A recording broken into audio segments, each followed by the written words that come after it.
Hi, Fiona here from Reads and Eats. I'm here today to do my July wrap-up and my August TBR.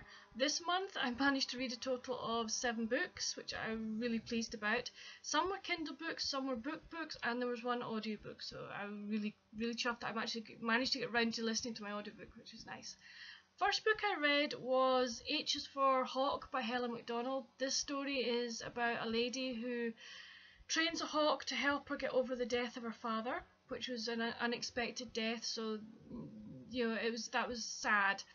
And I enjoyed it. I enjoyed the descriptions of the countryside and of what it was like to fly her hawk, but I got slightly annoyed that she kept referring back to T.H. White's book about how he trained his hawk, and I was like, oh, can we not hear more about you and your experiences? So that slightly annoyed me, but it was fine, I can cope with that. The next book I read was Public Service by Colin Knight. I enjoyed this book, and I've done a review for it earlier on my channel, so if you want to go and have a look at that, please do so. The book is about a government agency in Canada. The murders have been taking place, and the police, for the safety of the other people within that government group, bring them into the police station, and they end up questioning kind of everybody, but they particularly concentrate on one man who was one of the sort of friends of the person that supposedly did the murders, and it's just sort of the story of his interviews and the answers he gave and stuff, and the relationships within the department, etc. Yeah, so it was a really good book. I thoroughly enjoyed it.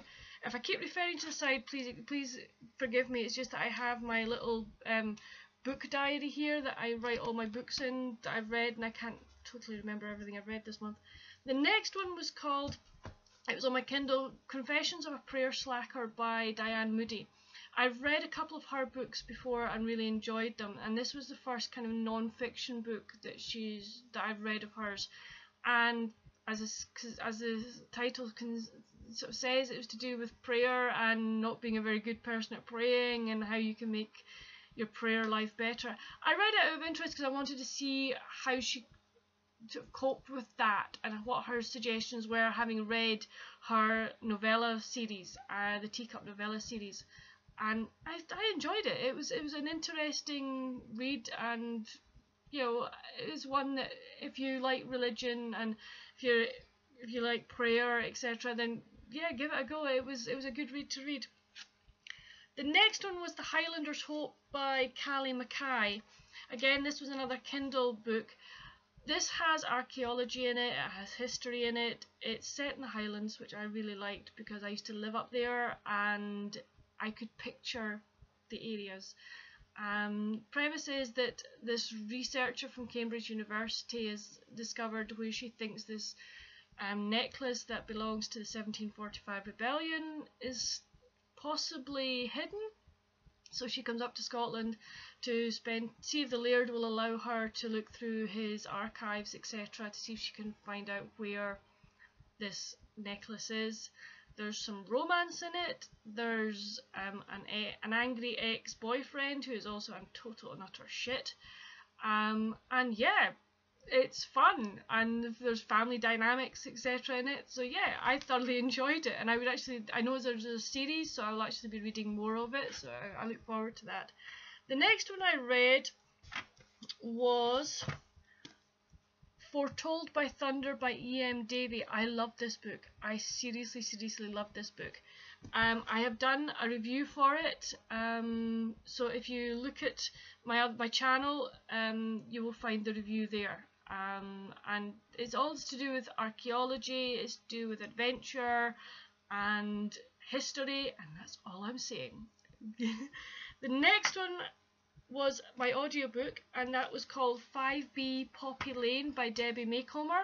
I've had this audiobook for ages and I just hadn't had time to listen to it, but I had a whole afternoon to myself and I thought, right, I'm going to be indulgent, so I lay on the sofa and I listened to the book and I loved it. It's part of the Cedar Cove series and it's set at Christmas time, and it's one of these heartwarming stories and I loved it.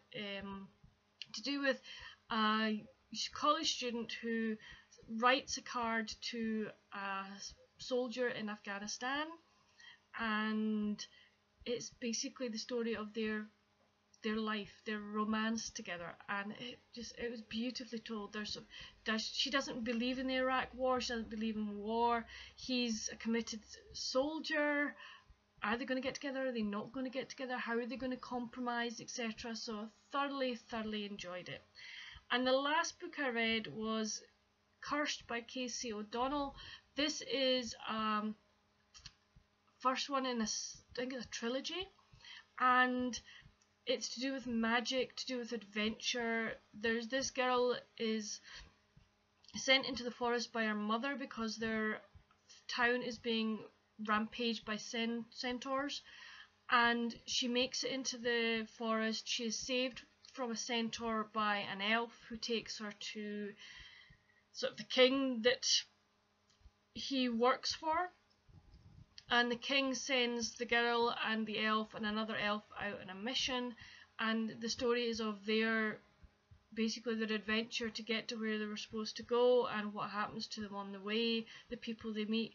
And I really enjoyed it. I thought it was a really lovely story, and I fell in love with one of the elves. He was just so sweet. Oh my goodness. So yes, so there's more to this story, and I really want to know what happens. So I'll be reading the next ones in the series. So those are all the books I read this month. We now go on to the TBR for next month, which is, I think, quite ambitious, but we'll wait to see where we go. So one of the ones I have that's a possible I will read is Val McDermott's Northanger Abbey. I don't normally like reading people who have readapted classics into modern day, but Northanger Abbey was not one of my favourites, so I thought I'll give it a go. I don't think I will ever touch Sense and Sensibility or Pride and Prejudice. I'm sorry, they're staying as Jane Austen's for me. And I don't know if anyone has ever done an up-to-date Jane Eyre, but if they do, sorry, no, that's staying as a Jane Eyre Charlotte Bronte for me. The next one I'm going to read is one of my Roman ones, so it's Internet-Linked Romans, and this is an Osborne publication, so this is me starting to learn a bit more about my Roman history, thanks to The Foretold by Thunder. Then I plan to try and pick up Nora Roberts' The Collector. This is to do with a girl who house sits, so it looks interesting. It says, Layla Emerson is fascinated by other people's lives. As a house-sitter, she loves looking after the glamorous homes she could never afford herself. And as a writer, she enjoys dreaming up the stories for the people she sees from her windows. But then one day she witnesses something only too real, the shocking murder of a young woman living across the street in New York. Now Layla is in mortal danger from an audacious, single-minded assassin who kills for profit and for pleasure. So I think that sounds really good, really interesting.